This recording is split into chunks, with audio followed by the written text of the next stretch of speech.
Did I lose you? All right. I was gone for a second there, but hello, every single person in the chat, in the stream, everybody around the world. If you're watching, we are back for Get Wrecked, Week 6 of the Gold Cap, the Yordle Conference. We got Welcome to the Bronze Parade on the blue side over here, and we have for the red side, Gecko, Slammer, Armageddon. I'm Gundo here, followed by accompanied by Vid. We're going to be bringing you today's games. It should be a good set of games for the day. It's always a pleasure to cast with you, Gundo, and it is more of a pleasure to watch GSM play, especially when they've got these picks on their hands. We got Silver Spade's Pike on the red side here, joined by Naked Beekeeper on Ashe in the bot lane. We have Seymour on Echo in the mid lane, Panther 553212 on the Viego jungle, and GSM Levi's in the top lane on Irelia. Wow. Some early action going down already in the mid lane. GSM always the bringers of that early action. Excited to see that already. But over here on the blue side, we got Welcome to the Bronze Parade. Hanane up there in the top lane piloting that Graves. Baby Yoda in the jungle playing the Rammus. We got Gank playing Bias BTC in the mid lane playing Twisted Fate, already blowing his flash. And then Starfall and Jark down there in the bot lane playing the Misfortune plus Nautilus combo. Very strong combo, to say the least. And we already saw some early action, so GSM are coming out strong at the very early stages of this game. Yeah, unsurprising for this level 1 GSM, as you can see at 5-0 here on the season, and not to mention, just they always have a very stellar performance in the regular season during their normal splits of the GRLCS. So I'm not surprised that they burned a flash early, especially on someone like a Twisted Fate. That's going to be really important here for Seymour as he hits that level 3, level 4 when he starts going in against this range mid laner. Yeah, a little bit of action comes as well. Out, the Dredge line comes out, and Naked Beekeeper just having to back away. You can see the early pressure there from the Misfortune doing tons of damage, and Naked Beekeeper already having to use his health pod very early on in the lane, but honestly not going to mean too much. We see a lot of 80 carries take that cookie, plus the extra, sustain there with the inspiration second for your runes. But here we see another engage down here from Jark, already having to blow Silver Spade's flash. Golden Skewer comes out onto Jark, but it's not going to be anything really. Silver Spade already having to use that ability. So bot lane going towards the favor of Welcome to the Bronze Parade over here on the blue side. And generally this just from good sense by Jark here, knowing that he has the level 2 advantage, knowing how strong Nautilus is into a Pike this early, and also knowing how well Naked Beekeeper and Silver Spade can do once they hit this like death ball combo of level 6. The Nautilus looking to find some early picks, get some aggression, and they forced that level 2 specifically for the purpose of going forward, I would assume.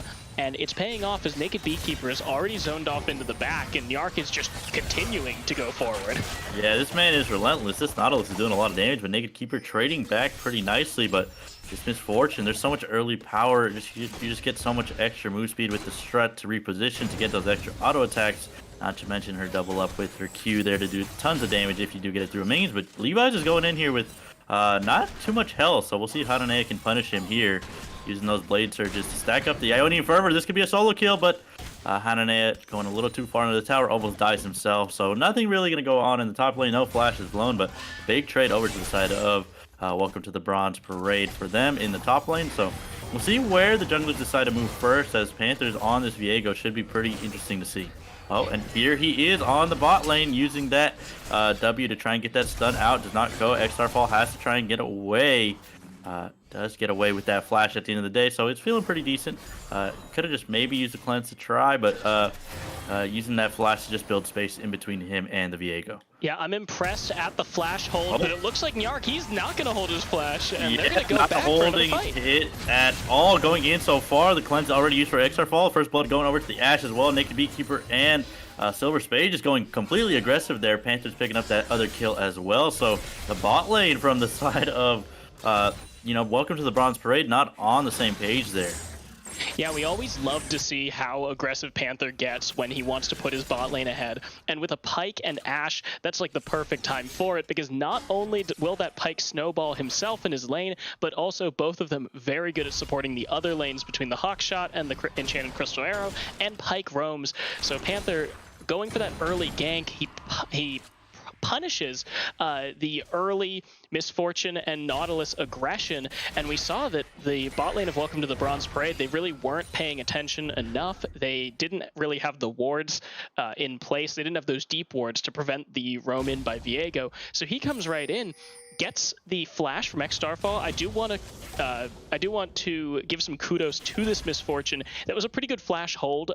Panther seemed like he was trying to over-predict maybe a little bit, but whether it was just big brain by Starfall or just a little bit of luck hoping that Panther would over-predict, it worked for him. He ended up burning the flash anyways later, but he almost definitely would have been dead in that first bit if he hadn't held the flash at the moment. Of course, now the bot lane at 1-0 here, and Panther with his own kill is going to be pretty rough here for Welcome to the Bronze Parade's bot lane, but they still have the pressure. They were able to get back first. Naked Beekeeper only has those boots, so he doesn't actually have all that much damage.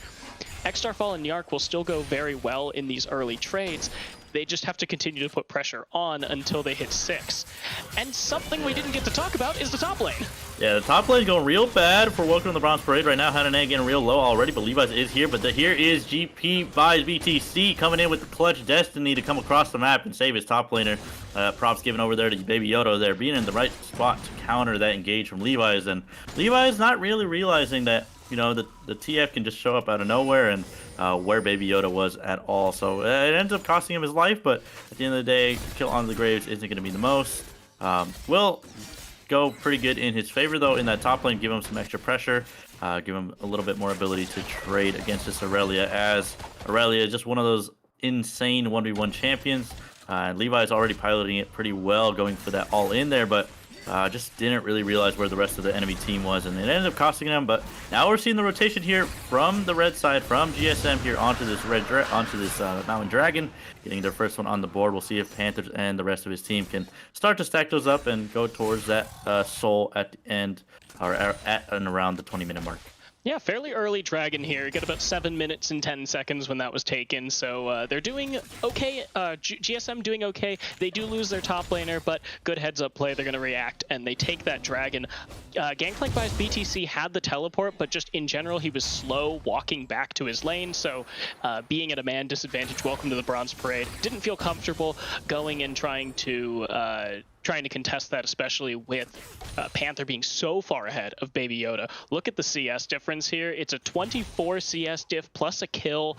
Baby Yoda did manage to get that kill for Hananea in the top lane, but he is ridiculously far behind. Yeah. Rammus doesn't have the best clear in the first place. Viego just has a much faster and healthier clear, being full of damage and innate healing. But not good to see right now on the beginning of this fight. And little fight in the volley. Big fight actually. A lot of ultimates already used. That's gonna be Naked Beekeeper using his as already. Starfall using that bullet time to try and just help him clear the way so they can get that reset off in the bot lane. But yeah, the Enchanted Crystal Arrow was used onto Starfall. Smart of him to take that cleanse in this lane, knowing that he might get caught out. But here is the Bone Skewer. He does find the Jark again. Hananea is up here in the top lane in the 1v2, though. He could be very well going down, and that's going to be Levi's picking up the kill on the top side. Now in the bot lane, we're still getting a lot of action. The death charge, or excuse me, death from below comes out to find a double kill. Silver Spade's already fighting those two very early on. Hit that level 6 and was not afraid to go in at all. Yeah, that's the problem there with this bot lane here for GSM. You can push them in early. Welcome to the Bronze Parade was able to force them under turret for so much of this early game, but they weren't respecting that level 6. They got the Enchanted Crystal Arrow out, but they also burned their ults, and Yark didn't have his ultimate, so you can't walk up like that against a Pyke. You can't back as greedily as they did, and it is going to cost them not 2 kills, but 4 kills because of how that Pyke gold is calculated. Now Panther has found Hananea, and Hananea using that collateral damage just to get some extra damage out, but Panther's just again keeping up the pressure in this jungle. You can see 30 CS lead. That's what, like 8 camps up on the Rammus here. He's feeling real good, real comfortable on Viego so far. So Panther's getting a big lead in that jungle, has a kill in his back pocket, has that assist as well, and he's opting in for the Noon Quiver. So we're gonna see something like probably one of those AD crit mythics here going in for him, but he is on the top side once again using that Spectral Maw to try to get the stun. They don't find it, so Panthers with a nice gank up to the top side to just get some more pressure onto Hananea. Did still have that flash, so he was probably in a fine spot. Nyark over here trying to find the hook that he might need to catch out the Pyke, but they have a lot of mobility between these champions. Seymour is just going back in with the ultimate there from the Echo, but now he finds the W as well. He's going to get locked up. XRFall picks up the first onto Seymour. That's going to be the flash in from GE, buys BTC as well, so they find a second kill, and that's going to be some gold going back into the favor of Welcome to the Bronze Parade. Yeah, it looked like we had a roam in from Silver Spade, but we saw more roams, 4 versus 3. It ended up being in favor of Welcome to the Bronze Parade, and it just seemed right as Panther and Seymour went in for the fight, you see Baby Yoda come down, and suddenly GSM realizes that they're at a man disadvantage. They're not actually going to win this by any means. They try and get all of the damage they can off, but they're also pretty much out of cooldown. Seymour didn't get a very good chrono break. He didn't heal that much health off of it. He also didn't deal that much damage, only hitting one person, and good CC lock by the side of Welcome to the Bronze Parade, taking down Seymour really quickly, and then after that Panther was pretty easy. Oh, there's the steal. Panthers just jacks it from Baby Yoda. That having that little level up and using the smite early was not good for Baby Yoda, but now he's locked up as well. Taunts up Levi just to smack him down. That's another kill going over there to the side of GSM, and Panthers with the sneaky D smite there, just stealing it away from Baby Yoda. That one's gotta feel bad. That is like, to add insult to injury, not only does he get the Rift Herald and even gets the camp, or he gets the buff because everyone backed off from Welcome to the Bronze Parade, but Baby Yoda also dies. That feels really bad. This like Panther's like, oh yeah, let me just steal this from you, Jungle Diff, and then let me just kill you, Jungle Diff. But now we see GSM has actually pulled ahead about 4,000 gold almost in this early game. It's only 12 minutes into the game. They only have a 3 kill and 1 dragon lead, and the plate difference is 1. The plate difference is 1 in the top lane. It's literally that you've got this massive CS lead in the bot lane, the equivalent to 4 kills. Baby Yoda, he's gonna get a lock up here. Chancy Crystal Arrow locks him up even more. That's gonna be Silver Spade gifting over some gold to the rest of his team as well with that death from below. So now they're gonna be able to get this second dragon, the Cloud Dragon. These Drakes are gonna be stacking very early on for the side of GSM over here. And they're just making this early game look pretty clean. Baby Yoda has not been able to get off to the races on this Rammus pick, and we're starting to wonder if that's going to be where the biggest difference is, and so far it's looking like it. It's funny because this Rammus pick is so good into this team of GSM. I mean, Panther does have Viego, who is a little bit better at tank busting naturally than pretty much anyone else. But you've got so many auto attack based champions. Even Seymour needs a 3-hit passive, and he needs to auto you at least once to get you with that Z-Drive resonance. But just in general, Rammus should be so good into here. He just needs to kind of scale up, stay safe, and keep his head down and farm. He's got pretty strong lanes. He's got a Twisted Fate who can even stay safe against this Echo. Graves, a little bit different. Silver Spade, man, that is so annoying to play against. This Pyke has just been all over the place. The charge does come out. They're going to use the depth charge now to try and lock him up, but Narc can't do anything to protect his AD carry, but Gameplay buys BTC is here to try and defend his support, so they do find one back, but that's just going to be an AD carry for AD carry trade, and honestly, I favor that over there to the side of GSM. Yeah, GSM, they get another kill here for their bot lane that's just scaling so heavily. Starfall and Yark, they will get something back, and with how behind their team is at this point in the game, I would say as a team that's definitely worth, I think on a man-to-man basis, GSM having that is a little bit better. Now the Rift Herald going to be dropped for 2 plates here in the top lane, and Panthers going a little bit aggressive, but they don't have enough tank to dive here. We haven't really addressed this Graves top lane. It's not something you see every day, I'll say that. I don't know how good it is. I don't know, like, obviously it's doing well into the Irelia stuns because he's got the easy dodge. God. Oh, Baby Yoda. All right, there he goes again. Yeah, oh, Baby no, Yoda's getting what are you blown up. doing? The little green man, the little green roly-poly over there, not able to stay alive because he's not the armadillo this game, this time around.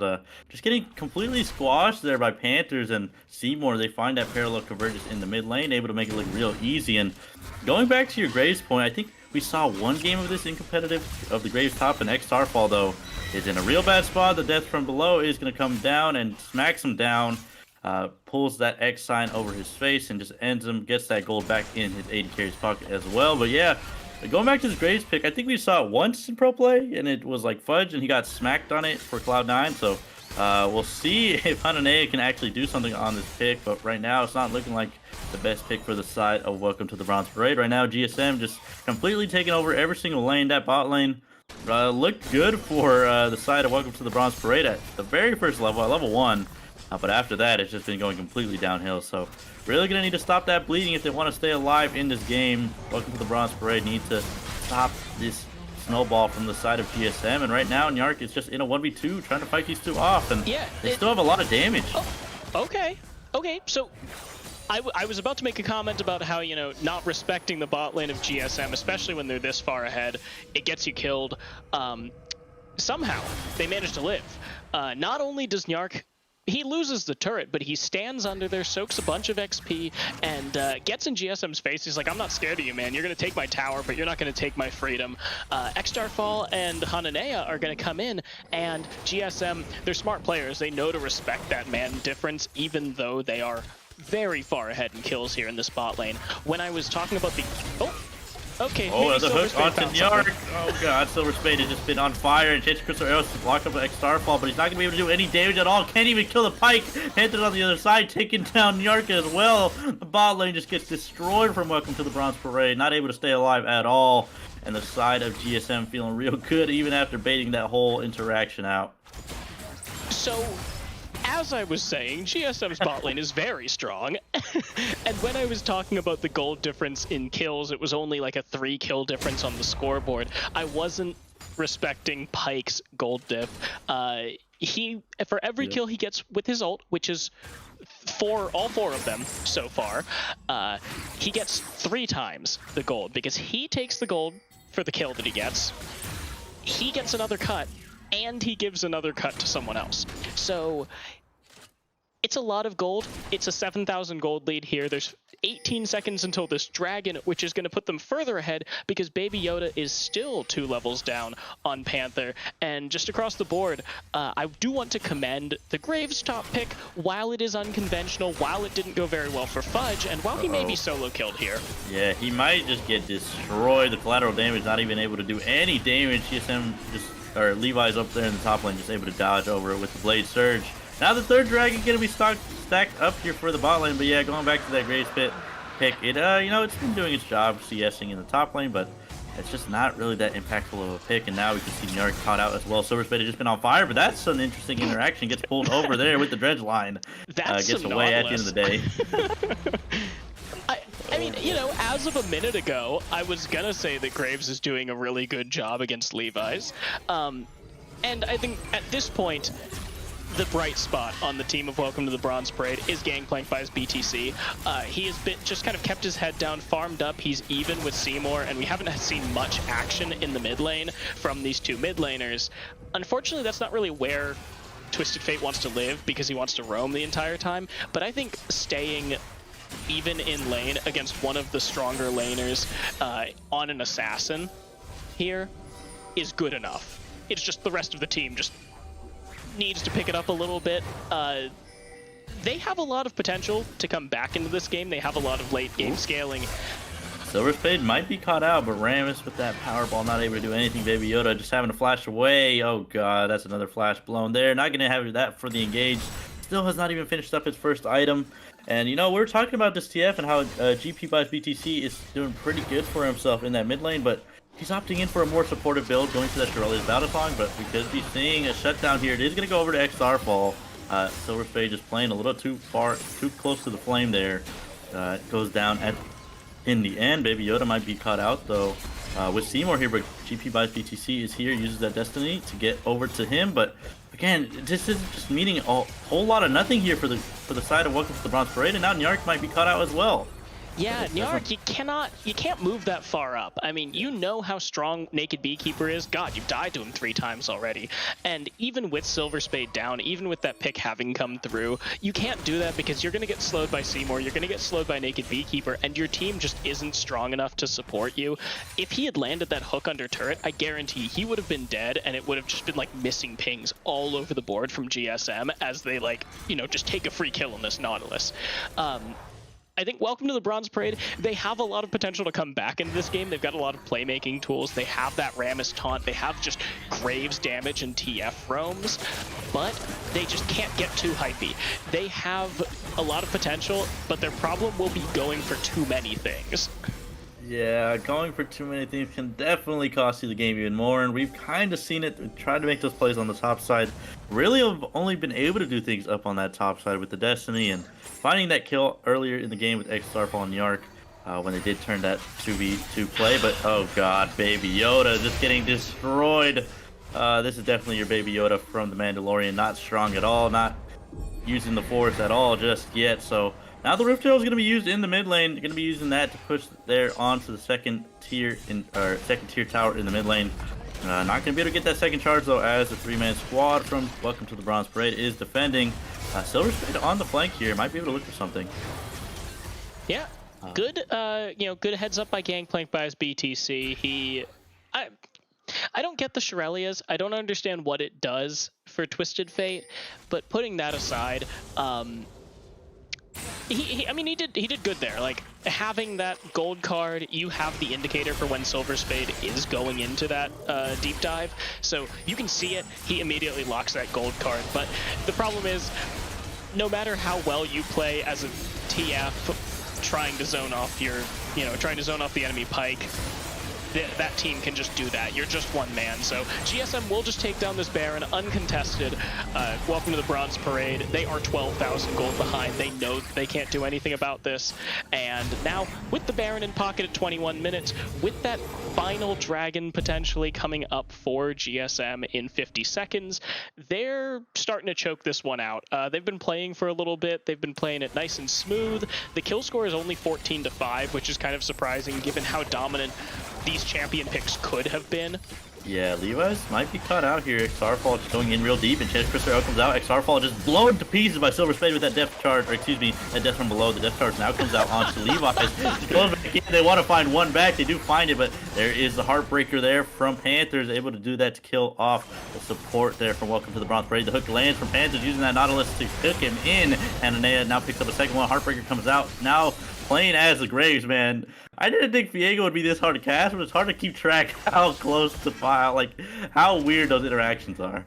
I cannot tell you how happy I am that I do not have to play-by-play anymore, because it used to be that I was like one of the only play-by-play casters. I'm really glad that y'all picked up the mantle, because Viego came out in the off-season, and I am not here for it.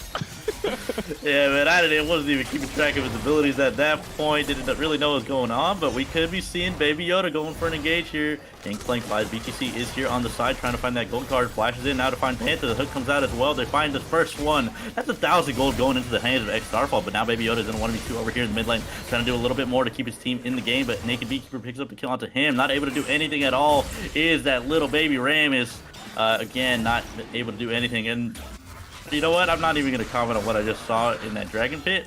Nyark looking the wall there, but Gangplank buys BTC over here on the side. This is just a lockdown if I've ever seen one. Starfall is now in a bad spot. Seymour picks up him as well. That is both the carries from the side of Welcome to the Bronze Parade going down already. Silver Spade on the side here looking for the Bone Skewer, does not find it. So again, that's going to be the Ocean Soul in the back pocket of GSM. The Baron buff as well. They're looking real good. 13,000, almost 14,000 gold ahead in this game. If anyone else wanted Welcome to the Bronze Parade to come back there after they found that Panther pick, you will relate to this very hard. Watching them pick Panther there and finding the jungler as the Dragon Soul, the Dragon Soul point is coming up, you're like, man, it's like watching a car wreck and the guy dives out of the way at the last second. And you're like, yes, he survived, man. And then the camera pans over to Baby Yoda, and then X-Starfall, and then Nyark, and then Gangplank buys BTC, and you're like, oh, okay, he dived out of the way of the car onto the train tracks. and it's bad. They got the kill, like they got the pick on the Panther. Panther was way out of position. They used the Twisted Fate and the Nautilus combo that well, killed the Viego, and then right after that, you see Baby Yoda trying to 1v2 for some godforsaken reason. You lose your jungler, you can't take that soul, and then Yark walks forward, and the thing that didn't happen that you mentioned happened. And then after that, Gangplank buys BTC and X-Starfall get picked because they overcommit and get too hypey trying to kill Beekeeper, and now with no vision whatsoever in this jungle. Silver spinning over the wall, the death from below comes out, and man, this is just, you know, wipes all over the map. Narc not tanky at all on this Nautilus, even opting for that, you know, that Turbo Chem tank to try and be a little bit tankier, but it's really not doing anything for him. The hook lands onto Baby Yoda. Now taunted up is Silver Spade, but again, Baby Yoda not able to do a whole lot. That Armadillo is not doing very hot in that jungle. Naked Beekeeper now just 1v2ing against Hananea. Hananea in a 1v2. Trying to do his best to keep that top lane alive. But again, man, yeah, Vin, you were saying it earlier. It was just a series of bad plays after that Baron into that mid lane. Baby Yoda going for that 1v2, rolling it down in the mid lane, trying to do his best. But again, it's just so much pressure here from GSM. All three lanes are pushed in. That inhibitor already gone in the mid lane. Bot is being pushed in, top as well. Now we're seeing a fight break out. That's going to be the ultimate there from the Aurelia, finding two, but it's not going to be able to do anything at all. Seymour is still not able to stay alive at all. But there is the Aurelia in the back line. We could see Levi's pop off here, but he's not able to do anything just yet. A lot of healing coming in from the Blade of the Ruin King plus Immortal Shield Bow, but he's just going to go down at the end of the day. Picks up the double kill before he goes down. So it's a 2-for-2 for both of these teams, but it's still favored to the side of GSM. Yeah, we'll take a 2-for-2, but GSM will also take that since, you know, once you're in the base, trading even for the team that's behind, it doesn't go super well, because if you're in the base already as the ahead team, you're doing great enough that you can take them on an even man advantage. So it looks like this inhibitor turret on the bot lane will go down pretty easily. Naked Beekeeper being alive is just so much DPS for shredding these structures. And Nautilus has potential engage. He just isn't very strong right now. So, oh, the Rammus though, he's moving fast. Rammus, fast boy, taunted up his Silver Spade. Now could be in a bad spot here, using that stopwatch to try and buy a little bit of time, but Silver Spade just gets destroyed in that 1v5. Not able to do anything. Shutdown goes over to Hananea, so a little bit more gold into their back pockets for the side of Welcome to the Bronze Parade. But at the end of the day, this just doesn't mean a whole lot. They're just too far behind. They have no towers. You know, if there weren't any kills, this would be a pretty, or if they didn't have any kills in their back pocket, this would be a perfect game. But right now, GSM are just playing out of their minds, using that Viego, that Echo, even the Ashe and Pyke down there in the bot lane playing extremely well. Levi's had a little bit of questionable plays at the early game, but then he just pops off in that last fight, 2v2ing, or getting 2 kills in that bot inhibitor. And now Hananea might be going down here as well. A lot of damage coming there from Seymour, the Ignite taking him down, picks up that solo kill onto the Graves. Yeah, a lot of the time, when we look at games that are this far in one direction, 14,000 gold here at 28 minutes, a Dragon Soul, and already one Baron in the chamber here, a second one on the map, and what is about to be a 2-man advantage on the map if Panther gets his way here. Yeah, Nyark not able to do a whole lot. That Heartbreaker comes out. They're going to be able to turn into the Nautilus now, so Panther piloting himself on that champion. But now they're going to be able to go straight back to the Baron buff once again with the 2-man advantage, as you were saying. And, you know, 5 seconds here on Hananea right now, but Aurelia is just in the side lane. Somebody has to match up. Even Pyke in the mid lane here. They can just 2-man this Baron and then go over there to the you know, that Elder Dragon. But here is Levi's going in 1v4, wants to take this fight, and he just gets destroyed in the bot lane. Silver Spade over here just taking down the mid inhibitor, and Naked Beekeeper and Panther just taking down the Baron by themselves. So we'll see what they can do with this. We're able to get quite a bit of stuff with the last Baron. So Silver Spade over here going over the wall. Seymour just wants to fight. This man is in. They want to go hard. Goes down first, though. The death from below does not find anything at all for Silver Spade. Is this the throw that the welcome to the Bronze Parade needed. This might be the gold card is over there on the side. They find the double kill already. That's 3 members down from the side of GSM. Naked Beekeeper on the side. That's a flash in from GP by VTC as well. They're gonna be able to find him as well. The dredge line comes out to find him, and that's a shutdown going over there to the TF. The Elder Dragon is up very, very soon. This might be the throw that GSM just made, and you're feeling real good now if you're the side of welcome to the Bronze Parade, because you just almost aced them, and now you're gonna pick up this uber buff. Yeah, the only thing that Welcome to the Bronze Parade has to look out for here is Panther, who doesn't have Flash, has the Smite, but now he's only 1 level ahead of Baby Yoda. They can turn on him. You've got all 5 members here on the side of Welcome to the Bronze Parade, and their inhibitors have respawned, so they will get this Elder Dragon for free. They get those 4 kills. Granted, they're still 13,000 gold behind, but you take those. It's 30 minutes and you just got yourself a free Elder Drake after every single one of the members of GSM, except for Panther, notably, decided to go for a 1v5 montage play. And I think GSM, they are better than that as a team and as individual players. They shouldn't have done that, but you gotta be feeling yourself when you're this far ahead. You're absolutely smacking them.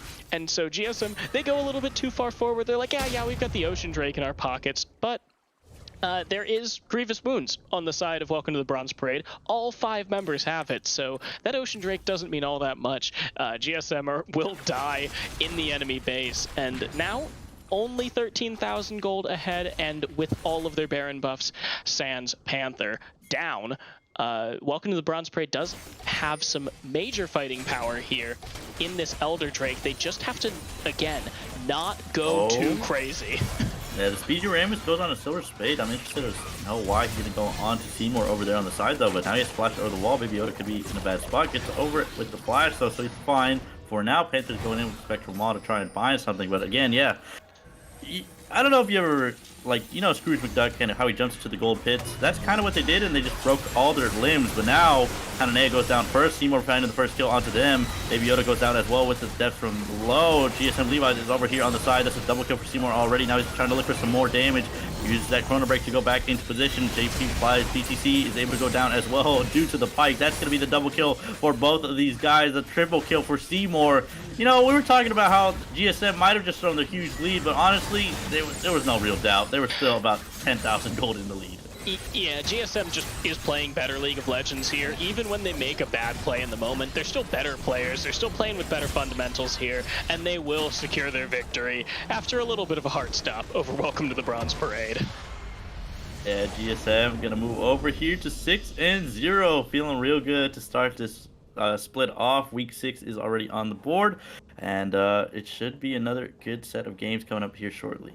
Yeah, GSM, I believe, has locked themselves in for playoffs here. Welcome to the Bronze Parade. Still fighting in that, in that nebulous range. We've got a couple weeks to go. And Welcome to the Bronze Parade, they definitely showed flashes of brilliance here. They got outclassed on both an individual and a team level from GSM. But I don't think that's surprising if you've ever watched a split of GRLCS before. So welcome to the Bronze Parade. Pick your chin up. It's not surprising to lose to GSM, as pretty much every single team has done it since, the last 4 years.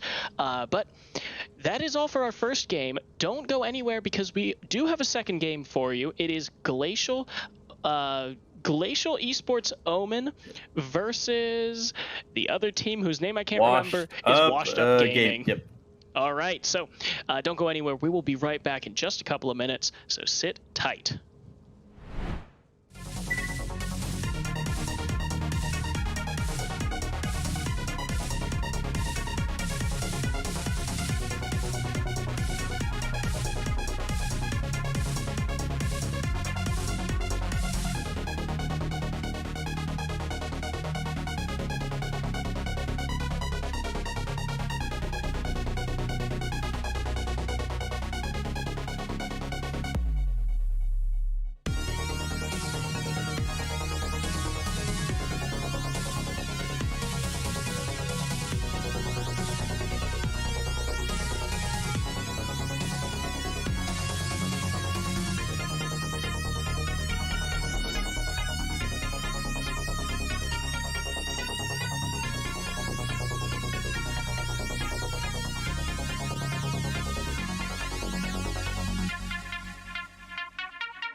Welcome back, ladies and gentlemen. We've got our second game here for gold-capped Week 6 Yordle Conference between Washed Up Gaming on the blue side and Glacial Esports Omen on the red. Should be a banger of a game. These guys are pretty close in the standings, I believe. I did check it beforehand. I think so. Yep. Yeah, it should be a pretty banger of a game here. Glacial Omen always, coming in pretty hot. Ishan, their mid lane, always likes to make these big plays and stuff like that. And over here on the red side, we have them. So it should be just an interesting game overall. Some nice picks coming in here. It's pretty standard, not like last game seeing that Viego, that Echo coming out there from GSM. So Washed Up Gaming over here on the blue side, we got Bit 915 in that top lane, Bridgekiss in the jungle playing that Fiddlesticks with that Darius up in that top lane, Kilgar in the mid lane playing the Nocturne, Alarm 777, call him Lucky in that bot lane playing, why can't I remember her name? Samira? Samira, oh my god. Poison 57 in the support role playing the Leona. Excuse me for that. Vin, you wanna do the red side over there? Yeah, I'll just pick up right there where you left off. We've got Glacial Omen on the blue side. We've got Coffee Coop on the top side playing that Cho'Gath. Hidden Torture in the jungle on Hecarim. Ishan in the mid lane on that big man Galio. And the bot lane ADC gap too big and Gathim 1106 on Jhin and Seraphine. So I know you said we had some more standard picks. They're probably more standard than what we saw last game, with the Graves top and the Pike. But still, we've got some spicy stuff here. Darius, which we did see in LEC, but it was very much a standout pick there. Oh, ADC gap too big. Yeah. We won't discuss that. Yeah, that was questionable for sure. Yeah, we're talking about that Darius there. I think it was Broken Blade piloting it over there for Schalke in the LEC. Looked pretty good on it. Did, I believe, have it into a counter for the Scion. Pulling it out here against the Cho'Gath up there. It is, of course, one of these lower elo smashers in that Darius pick. But Brintic is on to Fiddlesticks. We don't see a whole lot of Fiddlesticks in competitive play very often. So interested to see what they're going to be able to do. I think it's going to be the terror combo between the mid jungle there. Going to be able to use that Nocturne ultimate plus the Fiddlesticks ultimate to, just fly in with those two terrifying champions, and there's still a ton of damage from without vision, so it should be nice to see if they can pull that combo off. But over here for the side of Glacial Omen, they have the Galio in the mid lane to kind of counter some of the AP damage. You usually see it into some of these mages just because it does pretty well into those. We don't really see it a whole lot into some of these more AD heavy champions like the Nocturne here, so we'll see what he can do on that. And that mid lane is where I'm gonna have my eyes on for sure. Yeah, it's funny that you mentioned like Brinticus Kilgar. They're going to be the anti-vision the anti-vision crew, and that's really going to be a lot of their team fight presence. But you think like, oh, okay, so the mid laner is going to be the playmaker, or like the team fighting jungler is going to be the playmaker.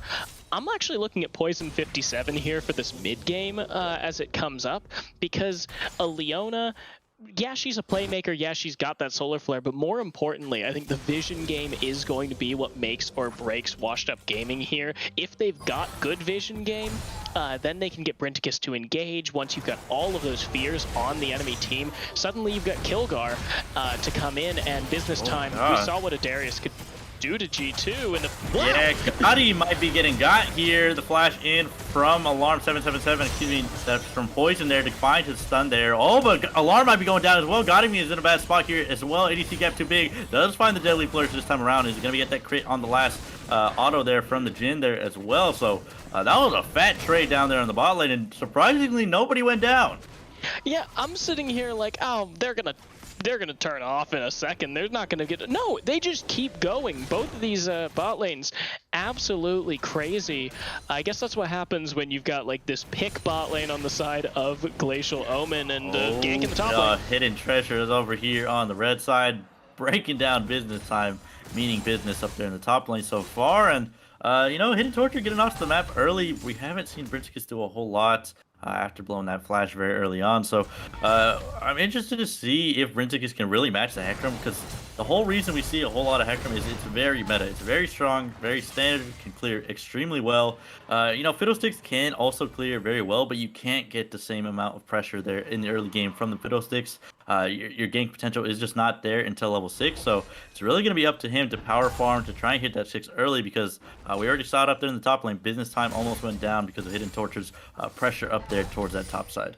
Yeah, and we're going to see Coffee Coop is going to have a little bit better of a time here against this Darius, who the Darius did get the pickaxe, so 25 AD in his pockets, nothing to sneeze at for sure, but Cho'Gath with a Bramble Vest definitely does well in outlasting this Darius. What we have to make sure is that Business Time doesn't go too far forward because now he has burned that flash. Hidden Torture can get behind him, jump on him very easily, and you know, he'll win these you know, short trades, he'll win the all-ins, he just doesn't win in the long run. Cho'Gath has so much of this sustain, and he has an anti-sustain here for Business Time, but Brinticus in the top lane. Yeah, already fleeing up Coffee Coop right there, using the drain as well to get some extra damage down to heal himself up too. Coffee Coop might be in a bad spot here. Doesn't have the flash available. Business Time not having that, nor Brinticus, so he's going to flash away early, trying to just get away. Smart out of him to just blow that early. Does not want to go down after he got that early pressure in that top side. And just like that, we're back to even here in the top lane. And now as we approach these level 6s Business Time, he is going to be looking for more of these all-ins. He can basically out all-in Coffee Coop. Meanwhile, Coffee Coop, he wants to keep this lane nice, steady. He has the boots now, so he will be a little bit better at avoiding Brinticus's ganks, because as you said, before level 6, Fiddlesticks does not have much he can contribute to a lane. Yeah, it doesn't do a whole lot before the level 6, but Hecarim on the opposite side can do a whole lot. You can see him already taking down the dragon. He's going for this double Ruby Crystal start, so we're probably going to see a, what's it called, Turbo Chem Tank here, but this is going to be the 4-man squad from the side of Glacial Omen going down very early on. The Paranoia comes out. That's going to be the first blood going over there to the Jhin. Ishan might be in a bad spot here. He's already going to be going down as well. That's going to be Leona taking him down as well. Double kill now for Alarm 777. Samir picking up that one right there. Feeling real good in the money department. ADC gap now in a 1v2. Having to stay alive. Trying to do his best to do anything he can. He can't do anything at all though. The auto does not come out. That's going to be the double kill there for Kilgar for the side of Washed Up Gaming. They're feeling good after that play. They kind of reversed it on him, and now you know, that 4-man play from Glacial Omen, they've committed so much, even using the TP from Ishan, or excuse me, the hero's entrance from Ishan to get down there, and it was just completely turned on their heads. Yeah, we see a double TP traded for a hero's entrance. Coffee Coop didn't have his teleport, so Business Time knew that he was safe to go down there, and it's going to pay dividends here for Washed Up Gaming. Granted, they are even, actually, in the gold, based on how far ahead we had Hidden Torture earlier against Brinticus's, you know, just CS. Hecarim just has a much faster and healthier clear, and then with Coffee Coop getting those 2 turret plates since his laner left to go bot lane, it will be a little bit in favor of Glacial Esports as we push past this fight, but it will put the gold in the bot lane here for Washed Up Gaming. Alarm 777 now with a Noon Quiver and a Vampiric Scepter will be much better at sustaining against this kind of pokey, catchy lane. They don't have the damage here on the side of Glacial Esports. They don't have the damage to kill anyone in one rotation. So as long as Alarm 777 can keep autoing up, and as long as Poison can basically dodge away from all of the Seraphine poke, we have Brinticus in the bot lane. He's looking for something. He has that Crowstorm available, and if the side of Glacial Esports gets a little too far forward, nah, I'll just go back. He'll go back. I'm speculating for nothing. But he goes back, but maybe at the wrong time, as Poison 57 is looking for the Encore, comes out, charms up both bot laners from the side of Washed Up Gaming. They're not able to do much there. ADC gap too big, just flashing away early on, does not want any of that smoke. Now, here comes the ultimate from the side of the Jhin, able to just dodge away are the bot lane from Washed Up Gaming. They don't really get hit by any of those shots there. And again, the side of Glacial Omen is not looking too hot on that bot side, having to use their summoner spells once again and just stay alive. Yeah, they trade 3 summoners for 1, 2 ults for nothing, and now... Crow Storm comes out, the Paranoia as well. Here's the combo we were talking about. And now that's going to be the first one going down. Coffee Co-op or Coop not able to do anything there in the top lane. Just gets destroyed from that 3-man squad from the side of Glacial, or excuse me, from Washed Up Gaming. doing a great job over there to just deny them from anything, from any play being had there. Ishan not even having the hero's entrance available yet, so he cannot save his top laner there. Yeah, I'm sitting here talking about vision and how poison's going to be important for this, and Kilgar in trouble. Yeah, in trouble, gets fleet up double time. Shut down there from the Galio. Ishan picks up one back in their favor, so able to shut down Kilgar. Poison might be in a bad spot here. Deadly Flourish comes out to lock him up in place. ADC gap too big. He's in a bad spot though. God, even not able to do anything to keep his AD carry alive so far. The Chrono Trigger comes out. They're going to be able to find a second one. Excuse me, that's the Inferno Trigger. That's a lot of money into the pocket of the Samira. Alarm 777. Making it look easy up there, or down there in the bot lane now. Hidden Torture might be in a bad spot in here. That's going to be the taunt coming out as well. Brindicus might be in a bad spot. The smite does come out there from Hidden Torture. They're able to find the Rift Herald there, and they take down Brindicus as well. So while the bot lane might be going terrible there for Glacial Omen, they are able to find a small play off on that top side. That's like watching a soldier run to jump on a grenade for his friends. Brinticus, he smites down the Rift Herald and barely gets on top of it to grab the eye before Glacial Omen kills him. They trade Herald for jungler, and well, it's pretty much an even trade here, assuming that Brinticus can get 2 turret plates, which is the expected value, as long as you can drop it before 14 minutes. So he has a couple minutes left on that timer. But let's talk about that bot lane fight, because that was very much on a knife's edge, and that's pretty much where Samira lives normally. Poison got very low. Didn't have his ultimate, I don't think. He used it much later than I expected him to. It looked like he was kind of holding it out, waiting for someone to flash, but no one had flashes. They already used them already. But he barely keeps himself alive. Alarm is able to go in, get that Inferno Trigger off after a little bit of flustering. You can't just keep auto-attacking 2 different people and get it. You have to actually use a different ability. So he does manage to find the Inferno Trigger and get the kill. Now a double taunt. 2-man encore as well. That's 2 charmed up as well. That's going to be a lot of people going in here. I cannot barely even see what's going on. Vertigus finding the first kill of that. Going on to Hidden Torture. The current call on the other side though. ADC Gap is getting just smacked around by Alarm 77. The Inferno Trigger comes out to find a second one. And now Glacial Omen are on the back foot, running away for their lives. Losing their mid laner and jungler in that skirmish around that Dragon Pit. Not feeling good after that one. And now could be in a very bad spot here as they're not able to stack up the second dragon. So it's going to be the dragon going over here to the side of Washed Up Gaming, feeling real good after that bot lane play. And Kilgar just baiting the entire team from Glacial Omen. That anti-vision game is too OP, even for the casters, because you couldn't see anything during that fight. But what ended up happening, if you also couldn't see anything during the fight, was Kilgar, yeah, he gets jumped on, he baits out pretty much every single cooldown, but he doesn't die. He goes very low, and Brinticus hops in there with the Crow Storm, gets a ton of damage off on the enemy team, catches a couple of those curtain call shots for Kilgar, saves his mid laner, and then on the backside of the fight, Alarm 777, he jumps right on top of that Jhin, gets a ton of damage off on him, and Ishan is forced to throw himself in front of his ADC to make sure that the Jhin doesn't die. So Ishan does give his life to that Inferno Trigger, actually handing over the final style stack so that Alarm can hit that R button. But it comes out good here for Washed Up Gaming. They get a bunch of kills, they don't hand anything over, and they get themselves a dragon, evening that up. So they're 1,000 gold ahead as Ishan and Kilgar just punch some damage at each other in this mid lane. Yeah, that Fiddlesticks always trips me out. We just saw him ulting in that mid lane, but it was just a clone. Did trip me out there for a second there, but yeah, Kilgar doing pretty good in this mid laner, even opting in for the Stridebreaker here. Here is getting tortured, but that's going to be the Seraphine just getting blown up. Got him not getting got there, or especially getting got there. Alarm 777 now going in. The Paranoia comes out from Kilgar as well. Here is the entire team to help their bot lane out. Kilgar gets knocked up. Ishan tries to go in with the hero's entrance, or excuse me, the Justice Punch there. Now he's going to get dunked and smacked down. Kilgar picking up a double kill, feeling real good on that Nocturne so far. TP's in, Paranoia's in as well, and just flies at that bot lane duo. ADC Gab just gets destroyed. Got him just gets completely obliterated there early as well.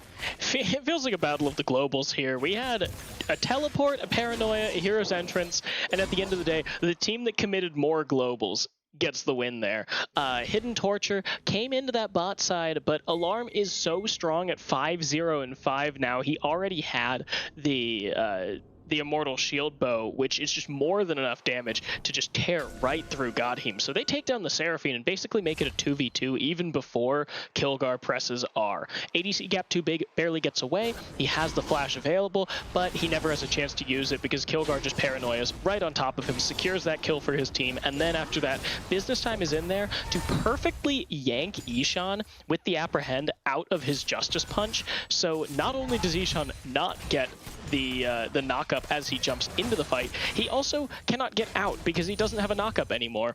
And so a third kill goes over in favor of Washed Up Gaming, sitting here at 12-4, 2,500 gold lead, and their Samira and Nocturne are both very strong, and Nocturne doesn't fall off nearly as hard as he used to. If you'll notice that Stride Breaker in his pocket, he builds a little bit tankier, a little bit more sustained damage, and it's going to serve him better as we get into these later stages of the game, assuming he doesn't do this.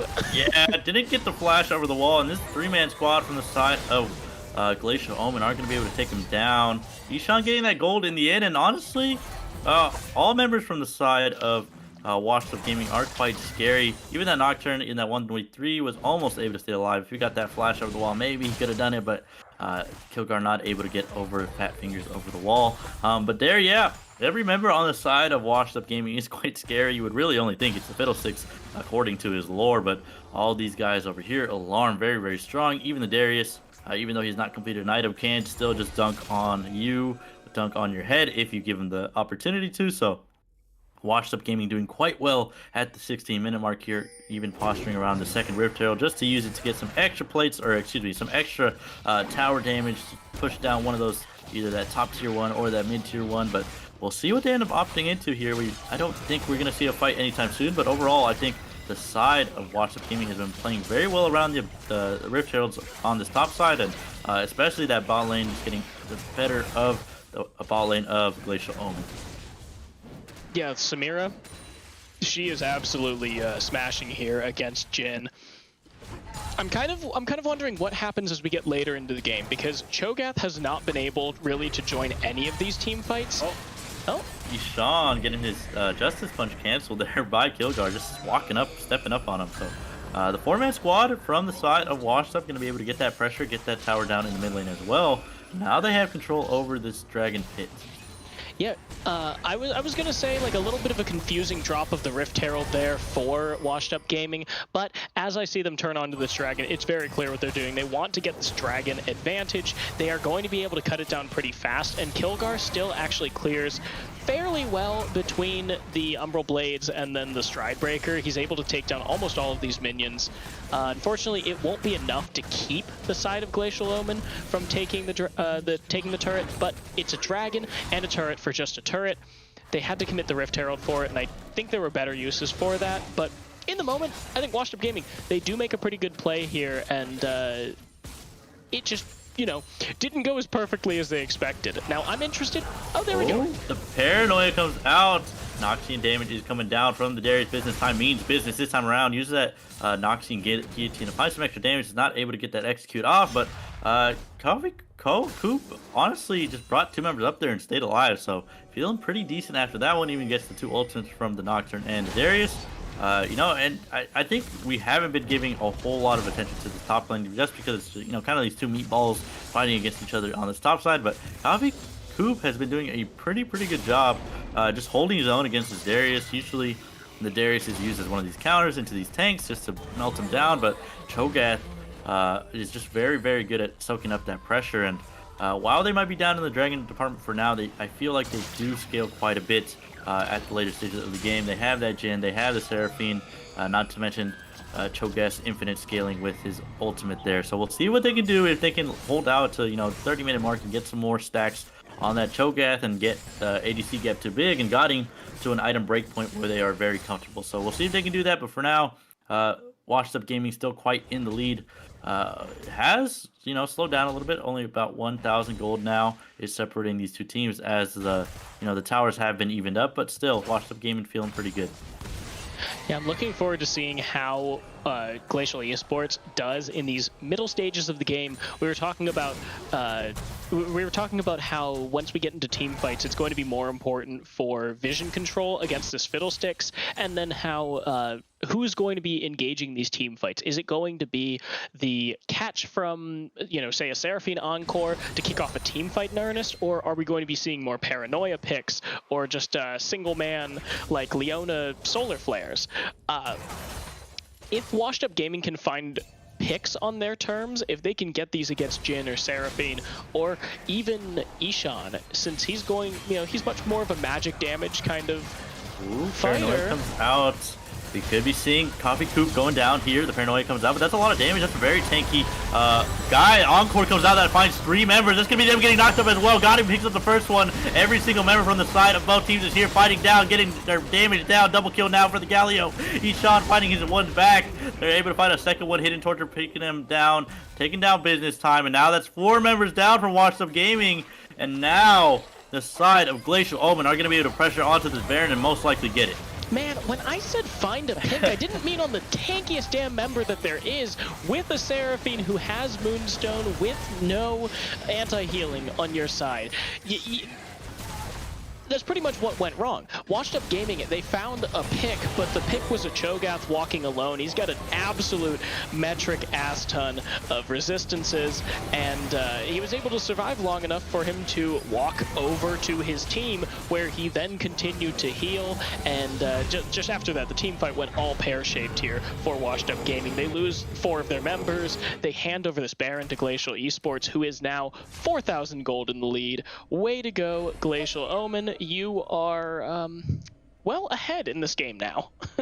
Yeah, very, very well ahead. And that was just kind of a disgusting re-engage there from Gotti and Coffee Coop there. We saw that big rupture knocking up 3 members, as well as the Seraphine catching out 3, forcing out that stopwatch there from the Fiddlesticks to just try and stay alive. And Brenticus not able to get his ultimate down early enough to combo with that Paranoia, but we could see it caught out. Gotti might get caught out here. He does get blown up to pieces between Poison and Alarm there. So getting one back, that's 1 Baron buff off one of the members, and the Dragon is spawning here in 50 seconds. So we'll see if this pick will lead to them getting that objective. But for now, Paranoia comes out onto the Jin. Goes straight into the back line. Onslaught of Shadows to go back and try and defend his 80 carry. But for now, Hidden Torture can't do much just yet. ADC Gap using that Gale Force to try and get away. Rupture from the side here from Coffee Cope is trying to do his best on the side. Alarm might be in a bad spot here. He's getting quite low, but the Inferno Trigger comes out to take down the first one. Hidden Torture is going to go down. Here's entrance on the side. Coffee Cope already finds another one. This is just a 1-for-1 so far after the Seraphine has respawned, but for now, the side of Washed Up Gaming still have their ultimate, and the Uxine Guillotine finds 1 already. Business Time picking up the first one for the side of Washed Up Gaming. They're able to do a whole lot in this fight right now. Fleet up is that Galio. Ishan not able to do much against that Darius, that 4-man squad. Now he's going to be able to just this punch away. Encore comes out, finds 3 members. He's able to find the first one. That support's going down. Poison 57 is not able to stay alive. Deadly Flourish now knocked up, or locks up Business Time right there. Now they're going to be able to find a second kill. So that's 3 members down from the side of Washed Up Gaming, and the side of Glacial Omen just made it happen once again, man. They absolutely did, Gundo, and it is what starts with a bad pick there on Godheem. They're down a support, but trading 1 for 1, and man, Brenticus losing his life as well. But trading Hidden Torture for Alarm, that's debatably a decent trade for either side, because you're losing the most fed member of Washed Up Gaming, but you're also losing the Dragon, that Dragon pressure. No smite on the side of Glacial Omen, but Washed Up Gaming, they take the bad thing. They say, oh, we're ahead because they don't have a smite for this objective, and Glacial Omen says, oh, well, we're ahead because they don't have their best team fighter. You don't keep fighting if you're Washed Up Gaming. You just let that lie and you go ahead. You don't go back in. You don't lose a ton of your team after that. And really, the nail in the coffin there was Godheem having respawned after being picked so long ago. He comes back. He tosses the Encore in, and then Business Time and Poison, both of them absolutely caught out by that Encore. They weren't expecting the Seraphine to come back, and that just seals the deal. So now a 4K gold lead here for Glacial Esports. They have evened up the Dragons, and as we talked about earlier, they've really got the better, more consistent team fighting team. They just have more meta on their side. It's much harder to pull this off if you're Washed Up Gaming. You have to have so many things coming together. The vision, the flank, Brenticus getting a multi-man fear, and Business Time being able to run through. But look at all of the anti-healing on the side of Glacial Omen. Look at very little anti-healing on the side of Washed Up Gaming. Tell me who's going to win, that Moonstone Seraphine or Darius Fiddlesticks healing? Yeah, Brenticus being the only one to, cancel that healing out. I guess Darius as well there with his passive, but yeah, as you're talking about, man, there's just so much here. Even the Chemtech Putrefier that are coming in from Godim. And going back to that engage you're talking about, it was kind of like Godim just throwing a half-court shot and it landing. So that was a sick engage from him to just try and find out those 3 members. And it ended up costing him the dragon from the side of Washed Up Gaming. Kilgar going in very deep, very early on, so he goes down, not able to there for the extended fight. And Business Time might be caught out here. He's getting locked up here now by the Rupture. Is he going to get knocked up? 4 members on the side of Glacial Omen are just knocking him down, beating down that Darius, not letting him be that huge threat he needs to be at this point in the game. And that is a big ol' Shanghai Cho'Gath. Oh! Onslaught of Shadows comes out to knock back Poison 57, but Hidden Treasure is not the biggest damage threat here. He's just really disruption. Encore comes out to find 3. Kilgar in the back line now doing a whole lot of damage. He's trying to find his damage.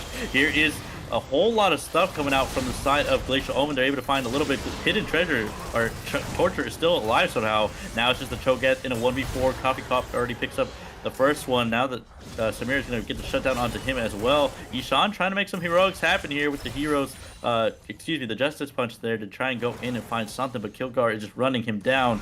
With the extra CC. Kilgar not able to get in position just yet. He still has a lot of damage. That's going to be the Shield of Duran to try and find it. He does find it. So Ishan, turning that one at what looked completely garbage there for the side of Washed Up Gaming. For Glacial Omen, and finding 1 kill back still not going to mean the most. Washed Up Gaming still does get quite a bit of gold back into their pockets, but it's not the end of the world after you die there.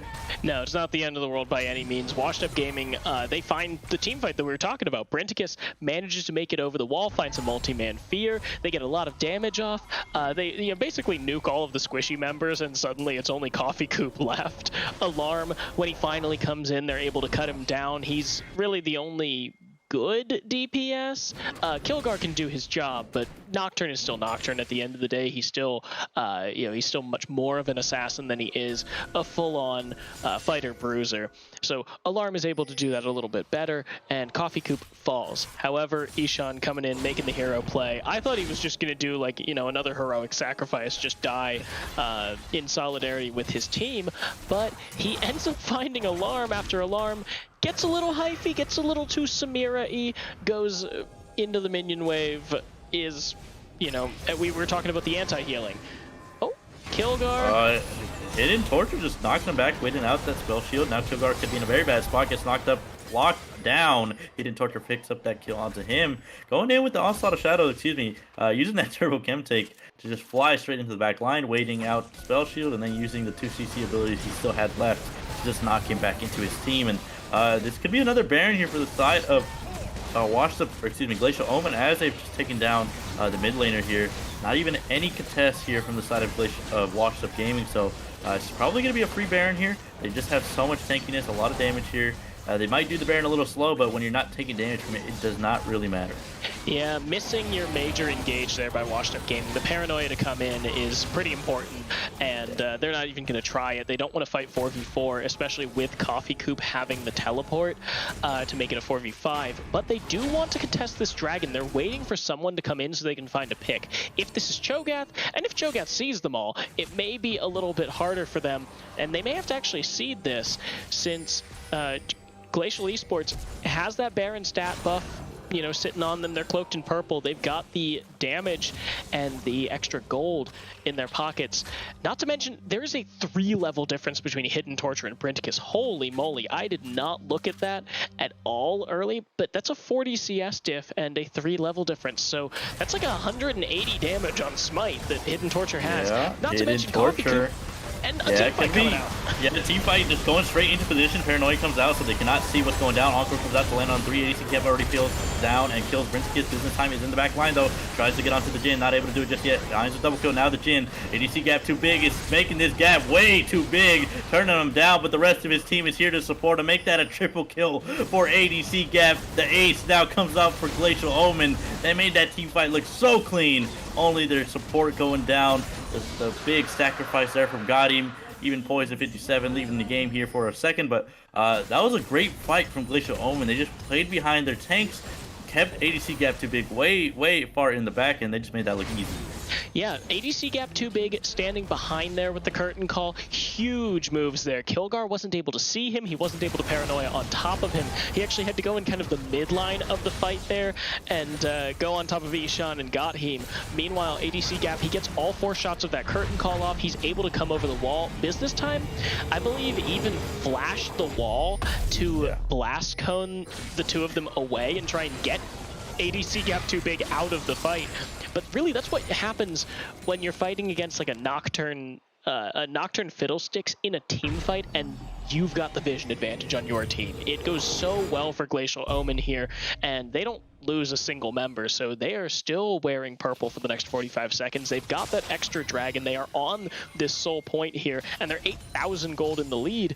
We have to see if they can knock down some turrets and really open the map up for themselves. Since there are no buffs to get, they really just need map control here. But they've got 4 members, and they are looking angry. Yeah, they're looking angry, looking to run it down here in the mid lane, looking to sprint the boys down from the side of Washed Up Gaming. But again, I just got to commend the side of Glacial Omen over there for such a clean team fight. These guys making it look so easy for themselves. And it all came down from their positioning in from that top side of the mid lane, just to get their guys in there and ready to fight, letting their tanks go first. Now Hidden Torture trying to find something, knocks back onto the tower just to get some extra damage down. That's a big engage coming out already. A whole lot of damage is going down. That's already a kill going down onto Leona. The shutdown comes out now from Brinskis onto the first one. Galio is just in the front line taking up 2 members. This could be the Galio going down as well. He does go down. ADC gap too big is still alive though. That's your big member. That's the guy you got to keep alive. Double kill now for him. They're trying to find the last one. Business time goes down. Another triple kill for ADC gap too big. This guy is just making the gap too big right now. He may have died earlier in the game very much. A long time got him, but now as he has his items, he's been able to just take over these fights with the help of his team. Bro, you're teasing this Jhin. Give him the Quadra. I mean, he's got 2 triples in a row, but it is going to be the end of the game here. There's just too much damage, too much tank, and Jhin is just too damn good here for the side of Glacial Omen. 27-22. It looked a little bit rough in the early game, but Glacial Omen going to bring it back for their 5th win of the split. Yeah, and this game, didn't start out good for Glacial Omen at all. They were down about, a couple thousand gold, 2,000 gold. We're down a dragon, lost both the Rift Heralds, and it looked like Washed Up had it for the first half of this game. But then we saw that sick fight over there in the top brush towards the red buff, and they just made it look so easy. It's just clean team fighting from the side of Glacial Omen, but some mistakes were made from the side of Washed Up as well. So just a great game overall, honestly. Yeah, a lot of style picks coming out from Washed Up Gaming. They do very well in the early game. They're just, kind of knowing their champions better, knowing their lanes better. But as you said, at the end of the day, good team fighting is going to win out here, especially when you've got a comp that's as good at team fighting as Glacial Omen. So congratulations, Glacial Omen moving to 5-1, knocking Washed Up Gaming to that 3-3 even spot. As always, playoffs are always in mind. Glacial Omen looking really strong here, contesting for first. Washed Up Gaming still in the race. They are still in that mid-level, duking it out for those last couple of spots. So thank you everybody for watching tonight. It's gold on a Tuesday, which is kind of different. Normally you'd be watching this on Sunday, but thanks for sticking with us. Thanks for dedicating your Tuesday evening to us. I've been Vid, this is Gundo, and thanks everybody. We'll see you next week. See ya.